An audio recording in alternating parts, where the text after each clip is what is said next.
First മനസ്സിലാവുള്ളൂ, protein discuss ചെയ്യുള്ളൂ മനസ്സിലാവുള്ളൂ ഞാൻ പറഞ്ഞു. അപ്പൊ ആദ്യം എന്താണ് amino acid? They are building block of protein. ഒരു പ്രോട്ടീന്റെ ബേസിക് യൂണിറ്റ് ആണ് എന്തെന്ന് പറയുന്നത്? അമിനോ ആസിഡുകൾ എന്ന് പറയുന്നത്. Okay, the are organic compound containing amino group, acidic group as substituent on the same carbon. ആ കാർബണിനെ വിളിക്കുന്ന പേരാണ് alpha carbon. Hence they are called alpha amino acid. ഇപ്പൊ നിങ്ങൾക്ക് ഒന്നും മനസ്സിലായിട്ടുണ്ടാവില്ല.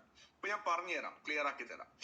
ഏതൊരു അമിനോ ആസിഡും ലോകത്ത് ഏകദേശം 20 ടൈപ്പ് അമിനോ ആസിഡുകൾ ഉണ്ട്. ലോകത്തല്ല, പ്രോട്ടീനകത്ത് ഏകദേശം 20 ഡിഫറെന്റ് കൈൻഡ് അമിനോ ആസിഡ് ഉണ്ട്. അപ്പൊ പ്രോട്ടീൻ എന്ന് പറഞ്ഞാൽ ഒരേ ടൈപ്പ് അമിനോ ആസിഡുകൾ കൊണ്ടല്ല ഉണ്ടാക്കിയത്.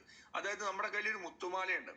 ആ മുത്തുമാല എല്ലാം ഉണ്ടാക്കിയത് വെള്ള മുത്തുകൾ കൊണ്ടാണെങ്കിൽ നമുക്ക് പറയാം ആ മുത്തുമാല ഉണ്ടാക്കിയത് എല്ലാം വെള്ളമുത്താണ്. അതിനെ വിളിക്കുന്ന പേരാണ് ഹോമോ പോളിമർ എന്ന് പറയും. പോളിമർ എന്ന് പറഞ്ഞാൽ ഇതൊരു പോളിമർ